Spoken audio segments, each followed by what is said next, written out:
In this question, the mass is given, external force of 10 newtons is given, and we know the box accelerates at 3.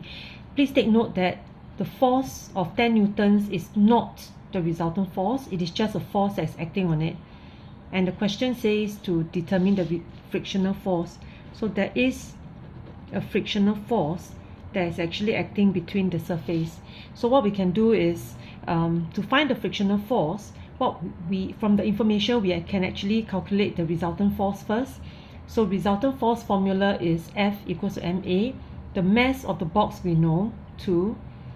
The acceleration has been given is 3. So we know the box has a resultant force of 6 newtons. And the force that's acting on the right is 10. The resultant is 6. So which means that the resultant force is actually this applied force minus friction. So 6 is equals to 10 minus friction, and frictional force will then be 4 newtons. And once we know the friction is 4, we will need to use it in part B. Take note that very often your part A's answer will be needed for part B.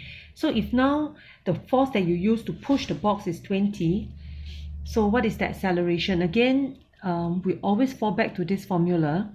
The force now is 20. The resultant force, the friction still remain the same. The question didn't say there's any change. The mass will be 2 kilograms. So I can work out the acceleration to be equals to 8 meters per second square.